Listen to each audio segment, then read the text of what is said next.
ଆଜି ଆମେ କଣ କରିବା ନା ଗୋଟେ ମାନେ ପାର୍କ ଫାର୍କ ଦେଖିଯିବ। ସମସ୍ତେ ପାର୍କ ଦେଖିଛ?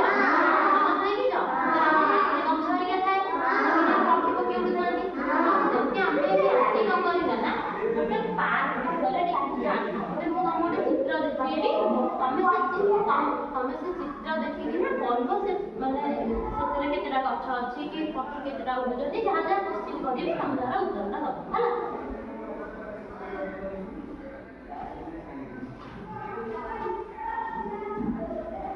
ଏଇଟା ହେଲା ଗୋଟେ ହେଲା। ଆମେ ଏବେ ତମକୁ ବୁଝେଇଦେବି ଗୋଟେ ଗପଟା। ମନେକର ସମସ୍ତେ ଯେମିତି ପାର୍କ ଯାଉ, ବୁଲାବୁଲି କରିକି ଆସୁ, ଗଛ ହେରିକା ଦେଖୁ, ଲାଇଟ୍ ଫାଇଟ୍ ପଡ଼ିଥାଏ, ଯାହାବି।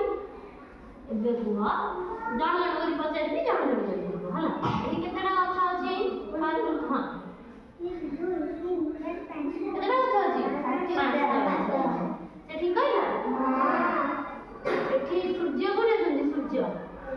ହଁ, ଜଣ ଜଣ କରି ପଚାରିବି, ଜଣ ଜଣ କରି କହିବ ହେଲା। ବତକ କଣ କରୁଛି ଦେଖିଲ? ଦେଖ, ଖୋଜ, ଚିତ୍ରରେ ଖୋଜ। ବତକ କଣ କରୁଛି? ଏ ଦିଟା ପଟେ ଚିତ୍ର ଖୋଜିବ। ବତକ କଣ କରୁଛି? ଖୋଜ, ବତକ କଣ କରୁଛି? ମାନେ ଖେଳୁଛି। ଆଉ ପକ୍ଷୀ କେତେଟା ଉଡୁଛନ୍ତି ତମେ କହିଲ? କଣ କି ପକ୍ଷୀ କେତେଟା ଉଡୁଛନ୍ତି? କେତେଟା ପକ୍ଷୀ ଉଡୁଛନ୍ତି? ଏଇଟା କଣ? ଏ ଚିତ୍ରର ନାଁ କଣ? ବାଦଲ। ଏ ଚିତ୍ରର ନାଁ କଣ? ଏଠି ଗାଈ କେତେଟା ଅଛନ୍ତି? ତିନିଟା। ଏପଟେ ଗାଈ କେତେଟା ଅଛନ୍ତି ତମେ କୁହ? ଏପଟେ ଗାଈ କେତେଟା ଅଛନ୍ତି? ଦିଟା। ଏଠି ଦେଖିଲ, ଏ ଚିତ୍ରରେ କଣ ଦେଖୁଛ ତମେ? ନାଇଁ ନାଇଁ, ଏ ଚିତ୍ରଟା କଣ? ଏଇଟା ଗାଈ ଯେ ଇଏ କଣ କରୁଛି? କୋଉଠିକି ରହୁଛି? ହଳ କରିବା ପାଇଁ ହେଲା। ଚିତ୍ର ଦେଖିଲ? ହଳ କରିବା ଚିତ୍ର ଦେଖିଲ?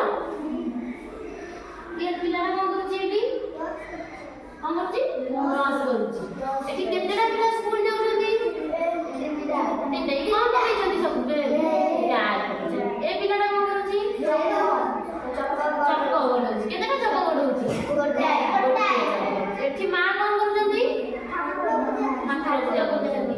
ଏଠି ଘର କେତେଟା ଅଛି? ଦିଟା ଅଛି। ଏଠି ଏଇଟା 2, 3, 4ଟା ଘର ଅଛି। ଏଠି ଏଇଟା କଣ? ଏଇ ଚିତ୍ରର ନାଁ କଣ? କୂଅରୁ କେତେ ଜଣ ପାଣି କାଢୁଛନ୍ତି? 4 ଜଣ କାଢୁଛନ୍ତି। କେତେ ଜଣ ପାଣି ଭିତରେ ଏମିତି ମାଠିରେ ନେଇକି ଯାଉଛନ୍ତି? ନାଇଁ ଦେଖ, ହଁ 2 ଜଣ। ହଁ, କୁକୁର ଏଇ ଚିତ୍ରରେ କୁକୁର ଚିତ୍ର କୋଉଠି ଅଛି? ଖୋଜ। ହଁ, ଏଇ ଚିତ୍ରଟା କାହାର? ଏଇ ଚିତ୍ରଟା ହଁ, ଚାଲ। ଏଇ ଚିତ୍ରଟା କଣ? ଏଇଟା କଣ? ଏଇଟା କଣ?